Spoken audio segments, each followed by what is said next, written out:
Señor Dalton, ¿se puede mostrar su cámara? Excelente, perfecto.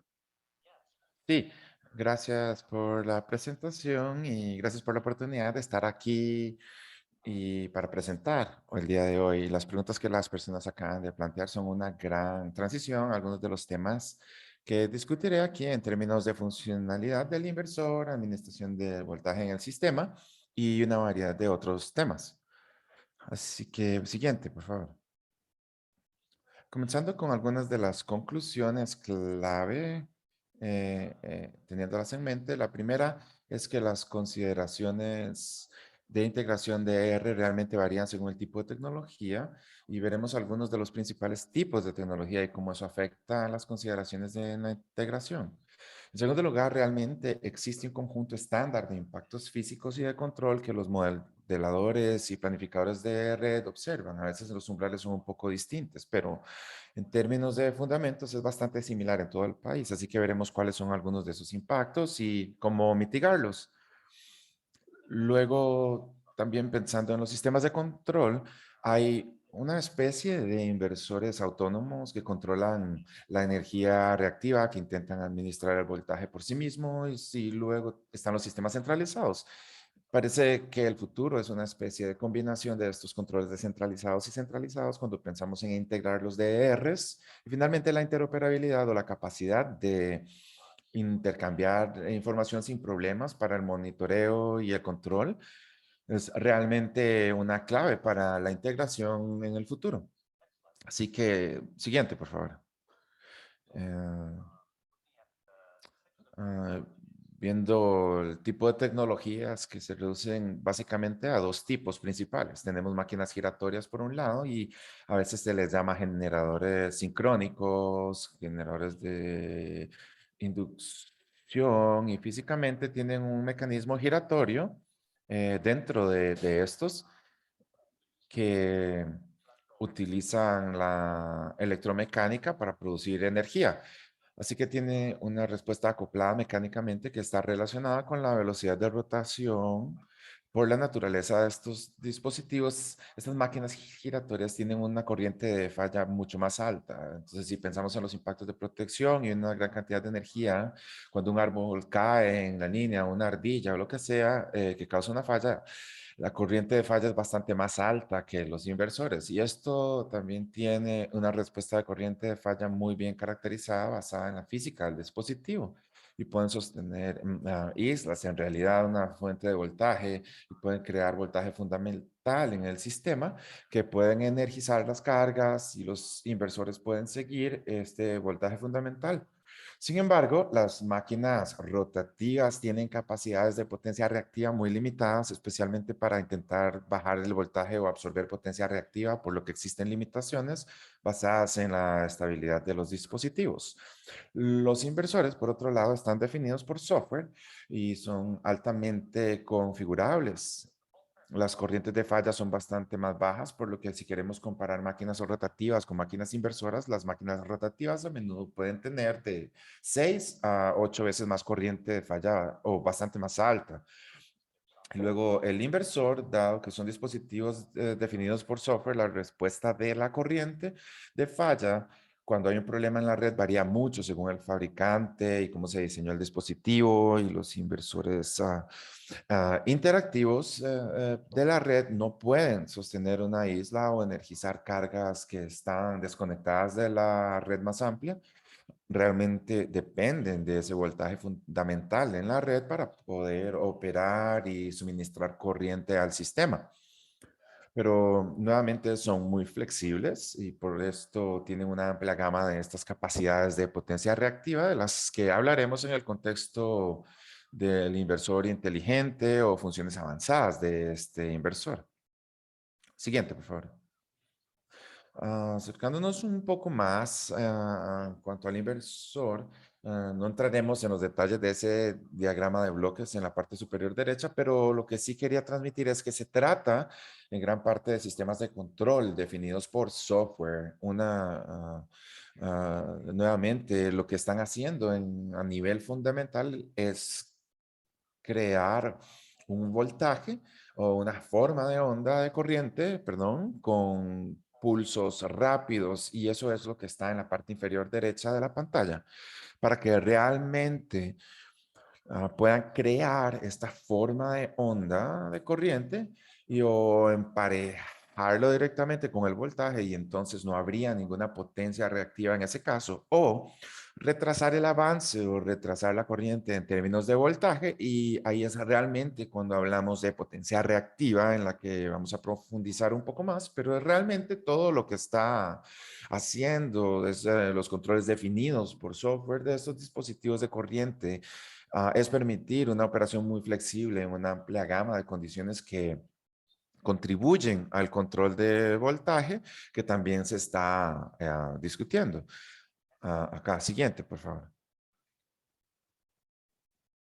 Las máquinas rotativas todavía se están implementando muchas veces para la energía de respaldo, por lo que no están en paralelo conectadas al sistema con tanta frecuencia como los inversores. Pero como siguen siendo parte del sistema, pensé que podría hablar un poco de cómo funcionan. Así que como mencioné, estos son dispositivos giratorios que tienen básicamente imanes y devanados. Y si tomas un devanado y lo pasas por encima de un imán, induces una nueva corriente eléctrica, que es realmente el mecanismo fundamental para que estos dispositivos generen energía y tienen muchas limitaciones físicas que acabamos de discutir en términos de gestión del voltaje de la red debido a la naturaleza giratoria, perdón, por la naturaleza electromecánica de estos dispositivos. A veces se utilizan en términos de ERs en unidades hidráulicas y las máquinas de inducción a veces se usan en unidades eólicas, pero incluso esos tipos de DERs están comenzando a pasar a interfaces basadas en inversores cada vez más frecuentemente. Siguiente, por favor. Hablaré muy brevemente sobre el almacenamiento de energía y habrá presentaciones completas sobre este tema más adelante, así que mantengo esta parte breve, pero quiero señalar sobre el almacenamiento de energía que se está introduciendo más sistemas de control en la parte superior del sistema de control del inversor, por lo que básicamente se agrega otra capa de que aumenta la flexibilidad de los dispositivos y también necesita administrar las restricciones térmicas y estimar cuáles son las capacidades del dispositivo. También quería señalar que hay un borrador del estándar IEEE P1547.9 que proporciona orientación o proporcionará orientación cuando esté completo sobre el almacenamiento de energía, interconexiones y los detalles del almacenamiento de energía en comparación con todos los demás ERs que puedan estar disponibles a mediados de pronto o finales del próximo año. Siguiente, por favor. En términos probablemente sea intuitivo para muchas personas acá, pero la energía solar fotovoltaica realmente está impulsando el crecimiento de la generación basada en inversiones en Estados Unidos y específicamente notando los DERs. Esos son los datos representados en esta diapositiva. Los DRs solares es el sector de mayor capacidad de todos los DERs y toda la energía solar se basará en inversores. Las otras tecnologías podrían usar una interfaz de inversor o podrían depender de una especie de tecnología de máquina giratoria más tradicional. El punto aquí es que los inversores son una parte creciente e importante del sistema y pensando en cómo integrarlos, va a seguir siendo un aspecto importante acá. Ah, Próxima, por favor. Señor Lozano, antes de que siga adelante, tenemos una pregunta. Cuando usted dice que los inversores no pueden sostener las islas, ¿significa eso islas intencionales con DRs híbridos, solar y almacenamiento? Es una buena pregunta. Y cuando digo que los inversores no pueden sostener la isla, le advierto que sus inversores interactivos de red, que están certificados con una certificación específica, la UL 1741, que prueba específicamente que no pueden sostener una isla, que pueden detectar y desconectar del sistema. Existen otros diseños de inversores que están pensados para el funcionamiento en isla y eso incluso podría estar dentro del mismo dispositivo inversor que cuando cambia a una operación de isla intencional, en realidad está cambiando el modo dentro del inversor, pero si estuviese en ese modo de isla intencionalmente, no está en un modo que estaría certificado para la operación interactiva de la red. Entonces, sí, hay ciertos diseños que pueden, pero en gran parte, cuando las empresas de servicios públicos buscan interconectar inversoras, se aseguran de que no pueden sostener una isla. Gracias. Buena pregunta. Siguiente, por favor. Así que muy brevemente, cuando pienso en una progresión de la integración de DERs, mm, pienso o lo desgloso en al menos algunos pasos. Inicialmente existe la conexión física y asegurarse de que por la forma en que ese dispositivo está conectado en un modo de funcionamiento normal, no habrá problemas de protección térmica o de voltaje. Sin embargo, en sus conexiones por lo general no se fijan en las configuraciones de contingencia, así que si hubiese cambios, como veremos más adelante un ejemplo, eso no se tiene realmente en cuenta. Así que el siguiente paso es pensar realmente en cómo integrar DERs de manera más amplia en los marcos operativos y de planificación. Entonces, eso podría ser relacionado a operaciones de contingencia o que pueden garantizar que entendamos cuál es la cantidad de carga oculta de un DER que contribuye a proporcionar energía en la red y una especie de problemas más grandes del sistema como el transporte. Aún más en la progresión está realmente cómo usar el DER como un recurso integrado para cosas como alternativas sin cables, evitando, ya sabes, inversiones en servicios públicos tradicionales o servicios de mercado como regulación de frecuencia u otro tipo de servicios avanzados. Siguiente, por favor. Observando una especie de funcionamiento fundamental de los inversores, la pieza de interconexión de la integración, lo que estamos viendo aquí es un perfil de voltaje común antes de que exista el DER. Esto también se mostró en la última presentación. Siguiente, por favor. Cuando agregamos a DER al alimentador, puede haber un flujo de energía inverso y eso puede elevar el voltaje en el área donde el DER está produciendo energía. Siguiente, por favor. Realmente hay dos formas de reducir el voltaje desde la perspectiva de DER, dejando de lado otros tipos de mitigaciones. Siguiente, por favor. El primero es que el DER consuma energía activa, así que ahora tenemos este efecto opuesto en el que el DER inyecta potencia activa y consume potencia reactiva. Y hay un efecto de cancelación en términos del aumento de voltaje que puede ocurrir y qué tan efectivo es realmente depende de las características del sistema en el área. El siguiente, por favor. La segunda forma es menos preferible y es reducir la potencia activa o los vatios la parte de la potencia por la que se compensa a un cliente propietario de un DER.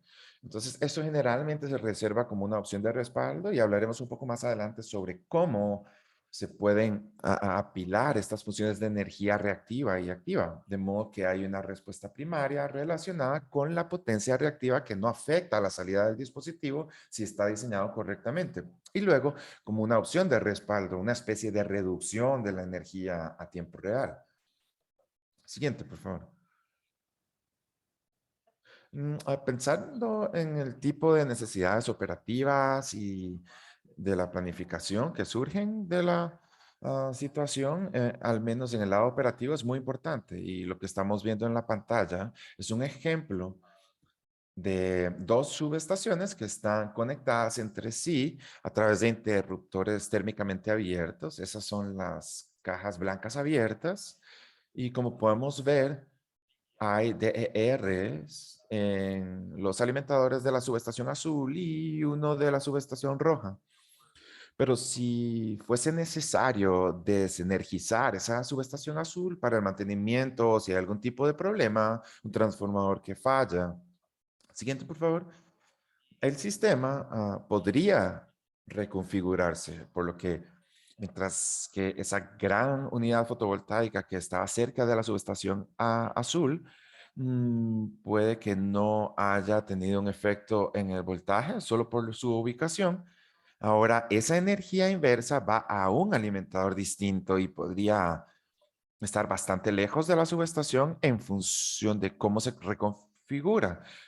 Y mencioné que los estudios no siempre toman en cuenta estas contingencias porque puede haber muchas, incluso solo para un conjunto de dos subestaciones distintas, que puede ser con las herramientas y métodos actuales. Así que no es siempre práctico estudiar todas las configuraciones porque realmente esto conduce a la necesidad de poder monitorear el voltaje y la salida de potencia, la salida de corriente en estas diferentes ubicaciones para poder tener esa conciencia de si necesitas reconfigurar el sistema, si existe un problema de voltaje o térmico creado por el DER que queremos tratar de mantener en línea, incluso en configuraciones anormales en la medida de lo posible.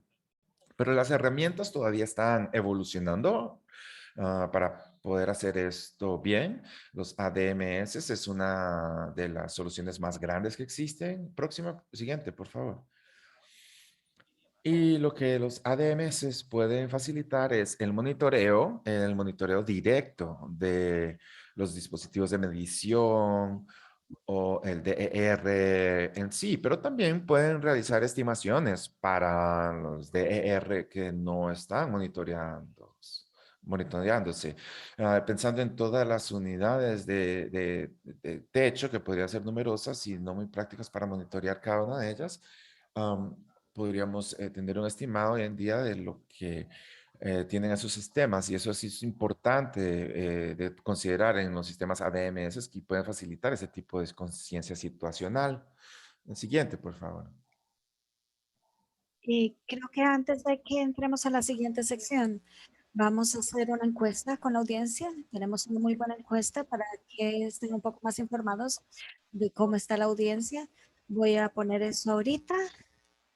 A ver, dice hasta qué punto su estado está comenzando a planear para controles de reintegrados y avanzados. Las opciones son que adoptaron inversores inteligentes con base en los estándares estatales de California y Hawái. Opción B, modificar los estándares técnicos de R para preparar la disponibilidad del equipo. O C, tenemos procedimientos activos en el uso de control de R avanzado. Y una vez que tengamos suficientes números de respuestas, vamos a revelar los resultados.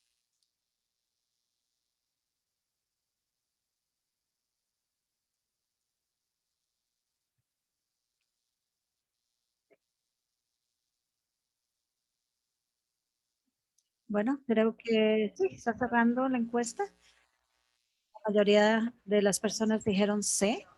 Hay procedimientos activos en camino. Gracias. Eso es genial, gracias por eso.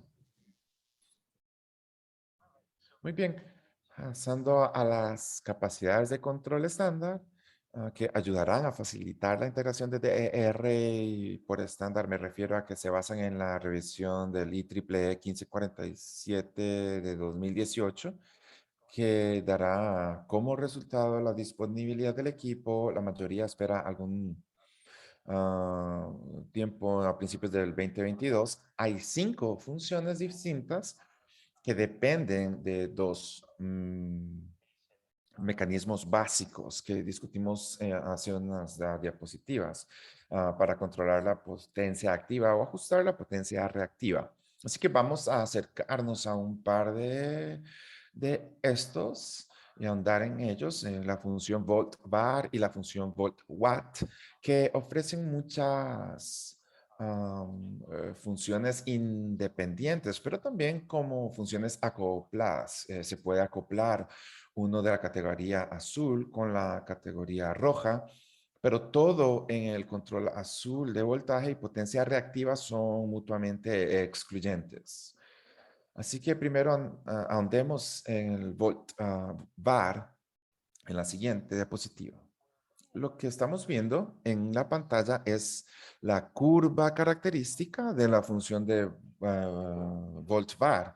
Lo que tenemos en el eje vertical aquí es la potencia reactiva que está siendo inyectada o consumida por el DER, y en el eje X tenemos el voltaje del sistema. Así que para voltajes más altos, el DR consumirá más energía reactiva y la extraerá del sistema de distribución, y eso tiene ese tipo de efecto de cancelación que discutimos al oponerse a la dirección del flujo de la energía activa. Siguiente, por favor.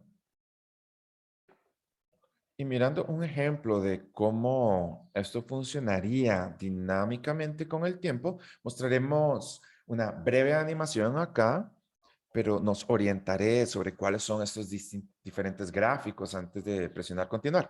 Comenzando en la parte superior izquierda, muestra una carga simplificada de un circuito de distribución a lo largo del tiempo, y debajo de eso vemos básicamente una curva inversa donde el voltaje será mayor en momentos de baja carga, y lo contrario también es cierto. Y luego, si observamos esta curva volt-var en el lado derecho, ese punto rojo es básicamente el punto operativo a través del tiempo, y solo para ilustrar que esta es una función dinámica que va a reaccionar a ese voltaje. El siguiente, por favor. Así que cuando vemos que el voltaje es alto y estamos absorbiendo la corriente brevemente, el voltaje baja y estamos inyectando corriente reactiva. Esa es básicamente la operación de la curva volt-var. Se quedará allí monitoreando constantemente el voltaje y reaccionará con la corriente a través del tiempo. Siguiente, por favor.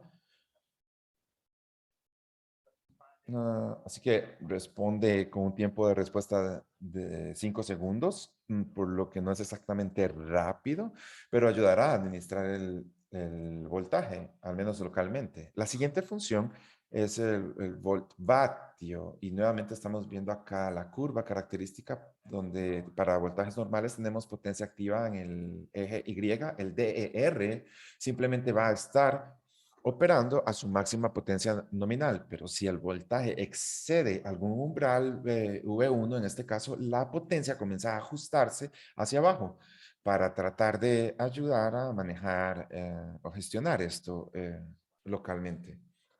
Siguiente, por favor. A ver un ejemplo de esto en el lado derecho de la pantalla. Tenemos algo similar a algunas diapositivas que vimos antes, donde hay dos subestaciones distintas. La caja verde en este caso es una apertura normal, por lo que tenemos el DER siendo servido desde una subestación roja en la parte superior. El voltaje es excelente. Siguiente, por favor. Luego tenemos un problema con la subestación roja, que cayó un rayo, digamos. Acá tenemos una automatización, porque la falla está aislada. Siguiente. Y nuestro DER se energiza ahora desde esa subestación azul en la parte inferior. Pero ahora que está tan lejos, el DGR está tan lejos de la subestación azul. Siguiente, por favor. Tenemos el potencial para un voltaje alto. Así que supongamos que el voltaje sube a 107% del voltaje nominal. Lo que veríamos con este vatio activado es un ajuste automático de la salida de potencia del DER para caer a un nivel más bajo, para tratar de ayudar y a contribuir y mitigar el aumento de voltaje en este caso. Por lo tanto, esta función podría ser muy útil para estas configuraciones anormales del sistema que no hemos estudiado durante el análisis de interconexión, para proporcionar algún tipo de función de respaldo suave para apagar esto. Siguiente, por favor. Pensando en apilar estas funciones, la función volt-var es la más adecuada para la operación diaria de ayudar a afectar el voltaje. Es poco probable que puedas gestionar realmente activamente el voltaje, pero controlando la potencia reactiva puedes contribuir y afectar el voltaje localmente y así ayudar a reducir los sobrevoltajes y evitar posibles mitigaciones que de otros modos podrían ser necesarias. Por otro lado, el volt-watt está realmente reservado para que los voltajes anormales del sistema actúen como ese tipo de apagado suave. Siguiente, por favor. Entonces, lo que hemos estado discutiendo hasta ahora está relacionado con una especie de sistema local y veremos muy brevemente ahora la parte de la perspectiva del sistema ah, masivo. Y este sistema a veces tiene objetivos operativos opuestos al sistema de distribución. Por lo tanto, es un punto importante de discusión importante entre los operadores del sistema de distribución y la transmisión de cómo configurar realmente estas respuestas del sistema. Pero para darles una idea de lo que son estas respuestas, hay regiones operativas estándar definidas que contribuyen a la confiabilidad del sistema masivo o en bulto a hacer que el DER tire la misma dirección que necesita el sistema. Por lo que no entraremos en estas regiones a detalle, pero esto fue un cambio en Poli 1547. Siguiente, por favor. Estos funciones ah,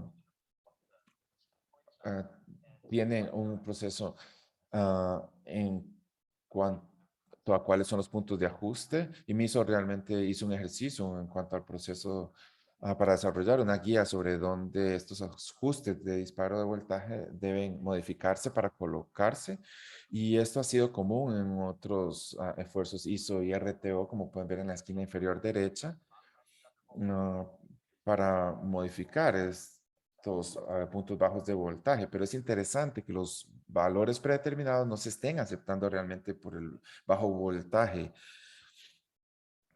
Siguiente, por favor. Ahora transicionando hacia la interoperabilidad, la gestión de control de seguimiento. Siguiente, por favor.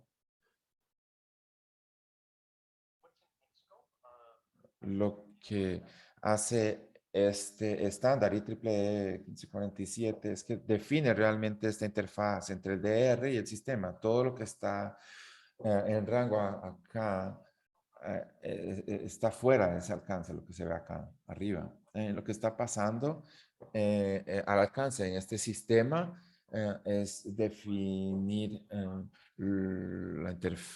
lo que está dentro del alcance de la interfaz y definir el modelo de información de requisitos de intercambio de información en cuanto a los protocolos, al idioma que hablamos, si es francés, alemán, inglés, cuando nos referimos a esta ejemplo. Y brevemente, estas son las capacidades estándar de monitoreo y control e intercambio de la información que tendrán todos los DERs, así que esa es la información de la placa de identificación que soy, la configuración que cambia, todas las configuraciones de las que hablamos para estas funciones avanzadas, monitoreo, de cuál es la salida a tiempo real y luego la gestión es un conjunto de diferentes funciones. Siguiente, por favor. Y que también se utiliza esta interoperabilidad, realmente está monitoreando ese conocimiento de la situación de la operación en tiempo real, si necesitas hacer cambios de configuración remota, la configuración inicial no funciona o el vínculo entre el ADMS y los DRAMs quedan bien. Y luego las interconexiones flexibles, si queremos controlar el nivel de potencia para el DR basado en las condiciones a tiempo real. Ese es otro caso de uso avanzado. Siguiente, por favor. Muy brevemente, solo quedan un par de diapositivas para ver. Y en términos de contabilidad para DR y ADMS, hablamos brevemente sobre este problema de carga oculta, pero el DR también plantea otros desafíos para el ADMS, como por ejemplo el módulo Flizer, del que hablaba el presentador anterior. El DR puede interactuar con esos módulos, por lo que se debe contabilizar adecuadamente. Lo mismo ocurre con la regulación de voltaje o la optimización del bar volt integrado. Siguiente, por favor. Y luego, en términos de dónde encajan los sistemas ADMS y DERMS, aquí hay una vista de cómo los DERMS ADMS podrían interactuar con agregadores o incluso directamente con los dispositivos de ER. Y será necesario un enfoque creciente en la ciberseguridad, como todos estos dispositivos están en red y conectados. Y luego algunas de las funciones avanzadas, simplemente pensando en ese proceso de integración de 3 pasos. Es probable que las funciones avanzadas se basen en este tipo de sistemas para realizar servicios de mercado, tipos de soluciones sin cables. Así que hay una expectativa, estos sistemas van a ser cada vez más importantes a medida que avanza el tiempo. Y esa es mi última diapositiva. Mismas conclusiones clave que antes y siendo consciente del tiempo, lo terminaré acá. Gracias. Gracias, señor Dalton. Tenemos un segundo presentador para esta sección. Hay más recursos aquí para su información sobre las diapositivas de PPL. Y señora Langer, por favor, adelante. Gracias, Kerry. Hola a todos. Soy Rose Langer y yo voy a estar hablando con ustedes el día de hoy acerca de cómo las certificaciones pueden ser un recurso para la matriz. Siguiente diapositiva. Entonces, bueno, perdón, una antes de esta, por favor, para la introducción. Vamos a pasar a esa. No, no se preocupe. Yo puedo hablar un poco acerca de mí antes de seguir adelante. Soy ingeniera senior en el grupo de investigación de edificación comercial. En nuestro grupo soy ingeniera arquitectónica de construcción. Tengo diferentes perspectivas por las que me dirijo a ustedes acá. Realmente estoy pensando acerca de la gestión de la integración y el control de los recursos de energía distribuida. Hoy quiero hablar acerca de cómo las edificaciones mismas pueden ser este recurso, cómo estamos pensando en esto desde el nivel del Laboratorio Nacional, desde el Departamento de Energía, y cómo las edificaciones pueden ser más flexibles, cómo utilizan energía para realmente proporcionar ese recurso a la matriz. Siguiente diapositiva. Algunos objetivos para la llamada de hoy. Bueno, vamos a estar analizando cuáles son los impactos de las edificaciones en la matriz de utilidad, cómo pueden las edificaciones ser flexibles con energía y cuáles son algunas de las señales más dinámicas de las empresas de servicios que pueden ser utilizadas para ayudar a manejar mejor la carga de las edificaciones. Siguiente diapositiva. En esta siguiente diapositiva, gracias a Lawrence Livermore, del Laboratorio Nacional, y estoy segura que muchos de ustedes están familiarizados con esto, pero me gustaría presentar eso porque realmente muestra nuestro consumo estimado de energía. Esto es el 2019 y en el archivo de la diapositiva pueden ver las diferentes fuentes que entran en la matriz. Del total de la energía, me gustaría pensar en 3 diferentes áreas o siglos de uso acá. Y esos están ubicados en las casillas rosa en el lado derecho. Entonces, son edificaciones residenciales comerciales consumen aproximadamente una tercera parte de la energía, procesos industriales, incluyendo edificaciones y también la prioridad del transporte, personas, productos, aproximadamente una tercera parte. Entonces, las edificaciones consumen una parte significativa del total de la energía y en términos de la generación eléctrica realmente consumen el 75% aproximadamente de lo que generamos en los Estados Unidos. Siguiente diapositiva, por favor.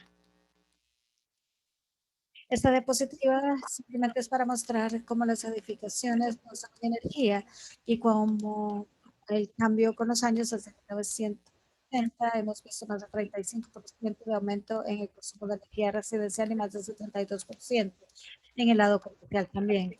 Por supuesto, esto es porque tenemos mucha más construcción que se está dando en las edificaciones, pero ha sido un salto serio y con esto, pues, hemos tenido mucho enfoque en el pasado en la eficiencia energética y cómo reducir el consumo energético en las edificaciones, pero ahora tenemos más y más generación con energía renovable, variable, de juego, y tenemos a muchos de nosotros siguiendo las noticias, eventos extremos, otros desastres naturales que se golpean con más frecuencia, entonces hay una mayor urgencia para las edificaciones que solamente consuman de una manera normal, sino que consuman ordenen el consumo, las necesidades de la matriz y pueden hacerlo. Siguiente. Y de eso les hablo hoy, un poco de también el enfoque de aquí, pero de cómo las edificaciones pueden ser interactivas y eficientes. Y hemos escuchado estos términos en la última presentación, ¿no? Que son las edificaciones interactivas eficientes para la matriz, el acrónimo de GB. Ha habido muchas opciones para ese acrónimo, pero realmente es algo que me gusta precisamente porque tiene dos palabras claves, que es interacción y eficiencia. Voy a hablar acerca de qué son los gaps, por qué son importantes, cuáles son los beneficios tanto para la matriz como para los propietarios de las edificaciones. Siguiente diapositiva. Entonces, cuando hablamos acerca de los gaps realmente es habilitar las edificaciones para proporcionar flexibilidad en el uso de energía y la operación de la matriz. 80% de la demanda pico es impulsada por las edificaciones, un poco menos de 10% de nuestros costos de infraestructura se invierten en esta demanda pico, que es 1% del tiempo, haciendo que esos tiempos pico sean más costosos. Además, en el lado del consumidor, al lado de las instituciones, vemos que hay cargos de demanda de 60% en los costos energéticos. Entonces, ahora hay cada vez más importancia para que nos enfoquemos en la demanda pico de cómo manejar esto de una mejor manera que funcione con la matriz. Siguiente diapositiva. Algunas características claves de los GAPs. En el título, los GAPs hablan de la eficiencia, entonces no hablan mucho de esto, simplemente se trata de reducir el consumo de energía, todo esto está conectado. Y hago una pausa aquí porque esta idea y el concepto de una matriz inteligente ha existido por años y años. De hecho, no es un concepto nuevo, pero yo sí creo que nosotros realmente tenemos la tecnología ahora, la analítica también para realmente usar adelante nuestras certificaciones. Tenemos equipos que son habilitados y conectados por Internet de las cosas, ofrecen comunicación en 2 vías entre los equipos y el sistema de automatización de las edificaciones, el sistema energética de nuestro hogar. Tenemos analítica avanzada que realmente nos permite realizar operaciones inteligentes que a menudo son apoyadas por múltiples sensores y controles que están más disponibles en el mercado en la actualidad, y podemos optimizar nuestra eficiencia y flexibilidad mientras que mantenemos la comodidad de los ocupantes en esa edificación. Entonces, todo esto de manera conjunta y uniéndolo con los recursos de energía distribuida como fotovoltaica y sistemas de batería, realmente podemos operar nuestras edificaciones de una manera más flexible, reducir nuestro consumo de energía, cambiar las cargas, hacer cambios cuando sea necesario y bueno, la, cada hora a través del día. Siguiente diapositiva. En esta siguiente diapositiva lo que les muestro es un par de ejemplos de qué tipo de sistemas se pueden controlar de manera más flexible.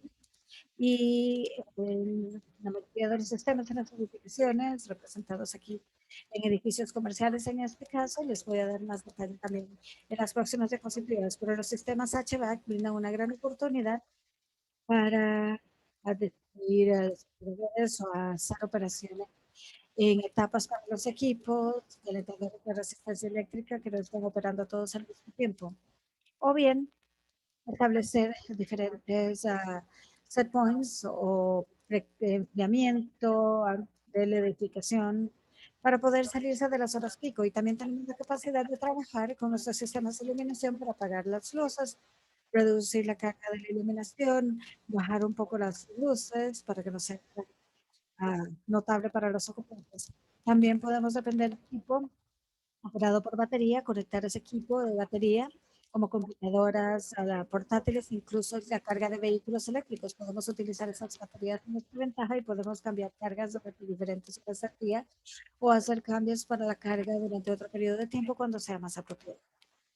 La masa térmica es un enorme componente o atributo del dominio y tenemos que sacar más ventaja de esto, ya sea a través de sistemas de calentamiento de agua o a través de los procesos inherentes de la masa térmica para las edificaciones, para pisos de concreto u otras masas en edificios típicos. Podemos utilizar calentamiento en tiendas, enfriamiento en tiendas, de acuerdo a todo esto. Y con esto estamos eh, Teniendo equipos inteligentes en las edificaciones, el equipo se conecta mejor con los sistemas de automatización, nuestros sistemas de gestión energética en casa y tenemos, como les dije, comunicación en 2 vías entre el equipo que está dentro de la edificación.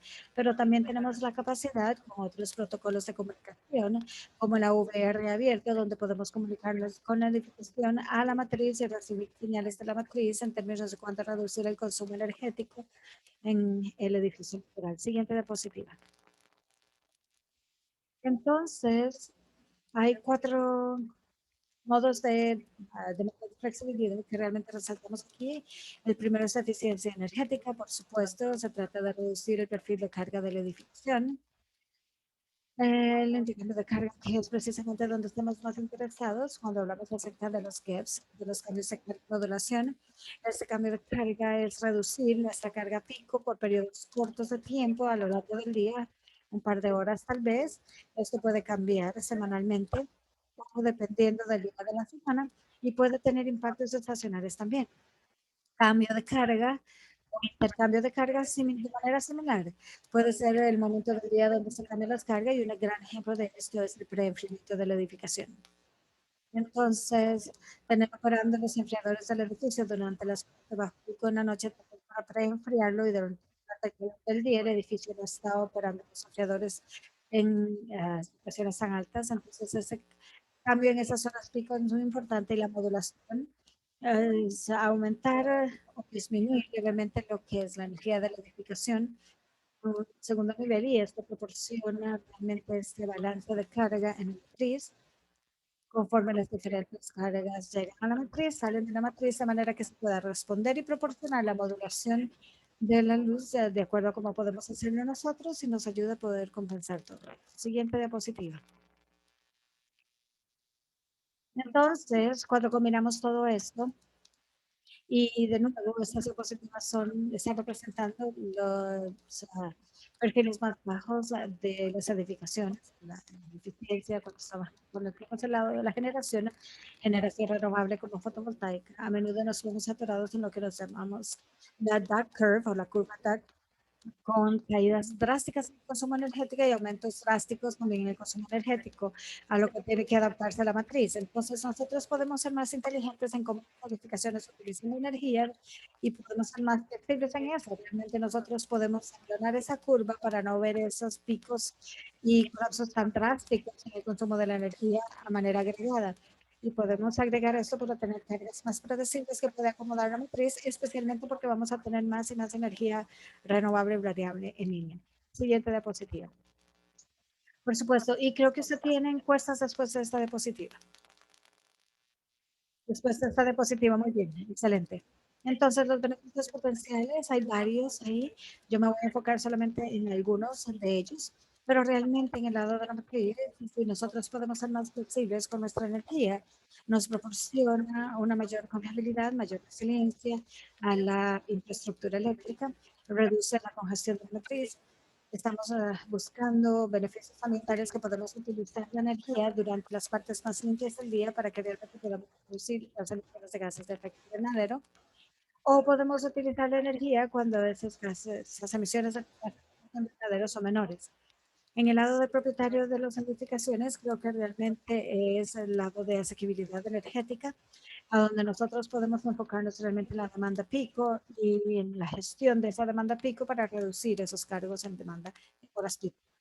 Con esto creo que podemos entrar a las preguntas de la encuesta. Nada más tengo aquí un par de elementos como para ponerlos a participar en todo esto. ¿Considera actualmente usado las edificaciones como un recurso para la matriz? Hay 3 respuestas. Sí, se está explorando el apalancamiento de edificaciones flexibles para el manejo de carga.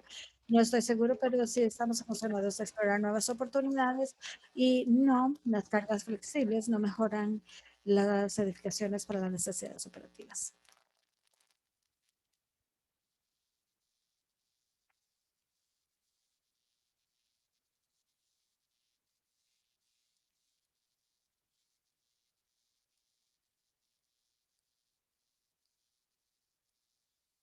Excelente. Eso es excelente. Es excelente ver que 6% de ustedes están explorando el apalancamiento de las edificaciones para cargas públicas. Excelente oír eso. No me sorprende que 71% no estén seguros. Es un tema nuevo. Y eso es útil para mí, para ver cuánto detalle tengo que darles acá.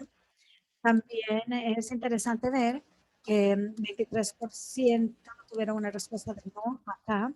Y bueno, tengo curiosidad de tal vez discutir más adelante, explorar un poco más para ver si es que ustedes piensan que las necesidades empresariales operativas pueden cambiar a lo largo del camino. Y luego tenemos la otra encuesta o seguimos adelante aquí. Bien, excelente. La segunda pregunta de la encuesta aquí es, ¿cuál creen ustedes que es la barrera más grande para implementar la flexibilidad de demanda? Incluí varias respuestas aquí, involucrar a los dueños de las edificaciones, limitaciones tecnológicas, estructuras en las tasas de los servicios, reducciones en las cargas pico, integración de la generación renovable y almacenamiento térmico de batería.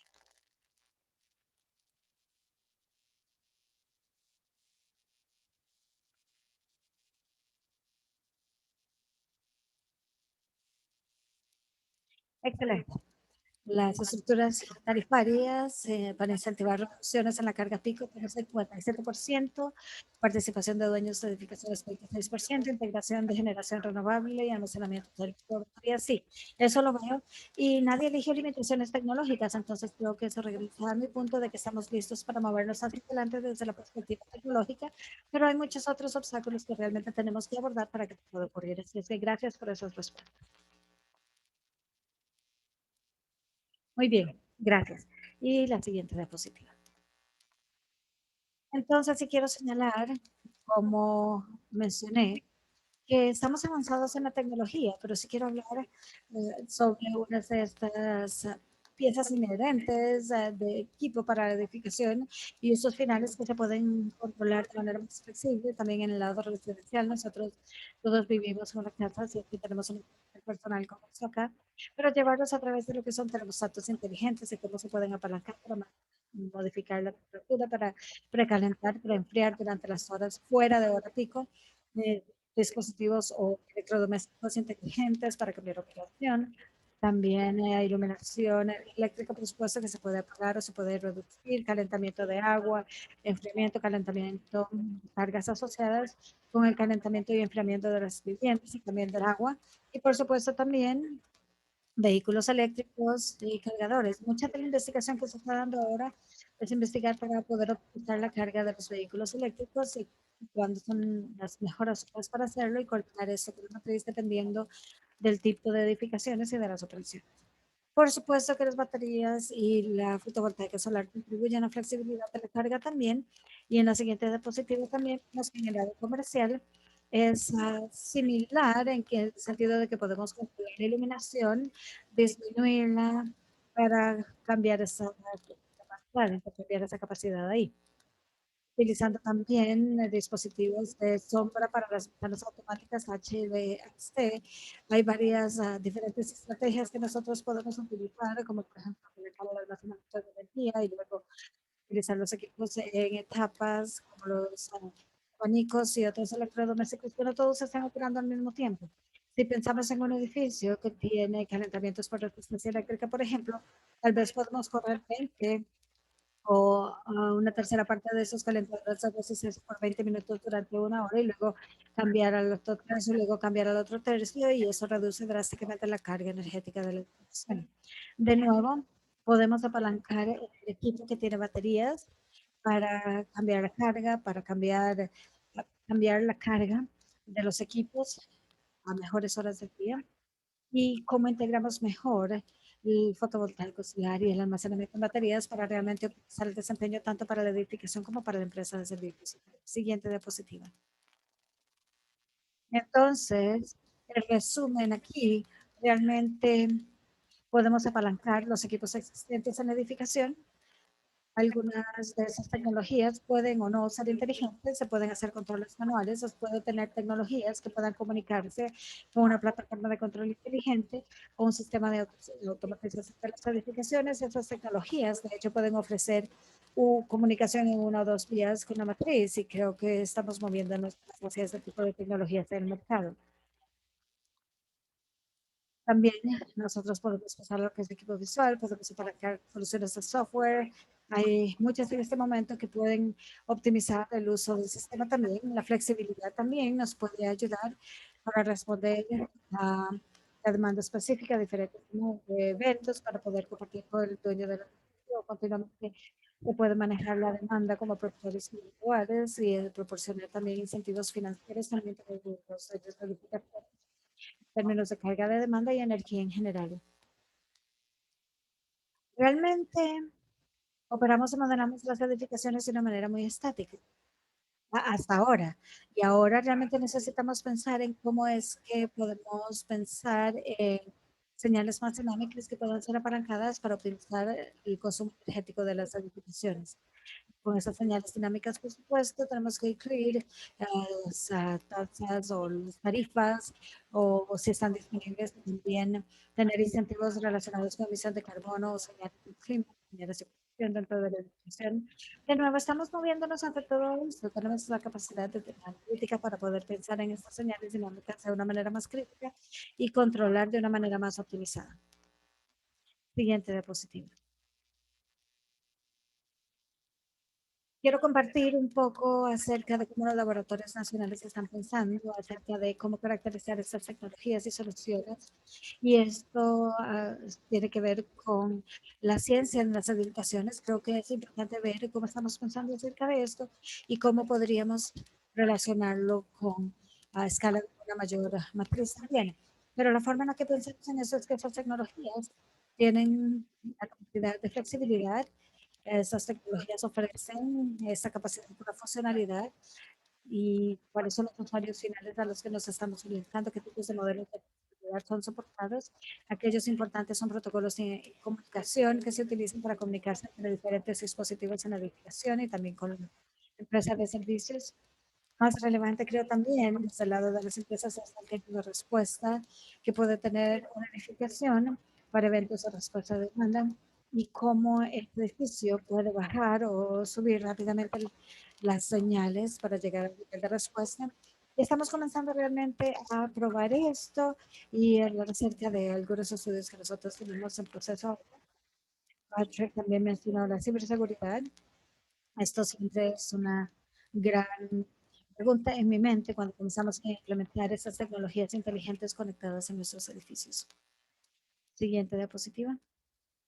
Entonces, hablando acerca de soluciones de software, cada vez vemos más soluciones de software integrales que llegan al mercado.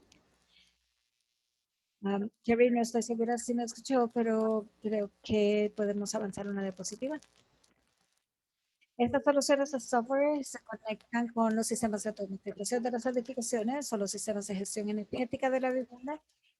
Son elementos que pueden controlar sistemas energéticos en la edificación, pueden ofrecer comunicación en 1 o 2 días con la matriz, proporcionan esta analítica avanzada, ese control flexible, de datos capturan múltiples señales, ocupación, clima, tarifas, carga, emisiones de carbono, tienen la capacidad de hacer todo esto. Entonces, realmente a mí me emociona ver todo esto, soluciones más integrales para lo que son los gerentes de las empresas y que cada vez sean procesos más aplicadores para poder conectar las edificaciones, una comunidad de edificaciones realmente para poder trabajar de una manera agregada con diferentes modos de flexibilidad y tener un mayor impacto en la matriz.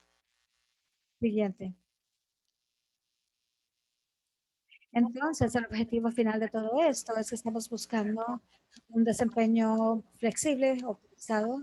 Entonces, ¿cómo podemos responder mejor a las necesidades de la edificación automotriz y realmente cómo estamos reduciendo nuestra demanda pico y cómo estamos bajando también los cargos? Siguiente diapositiva. Y finalmente, bueno, antes de ir cerrando, tengo algunas diapositivas acerca de eso, pero yo quería brevemente hablar acerca del programa de demostración en campo. Bueno, parece que mi diapositiva, bueno, no sé si ustedes lo pueden ver. Ahí está. La Administración General de Servicios y el Departamento de Energía de manera conjunta lanzaron una solicitud de información todos los años. De hecho, tienen una solicitud de información enfocándose en resiliencia y tecnologías eficientes, es lo que tenemos en este momento.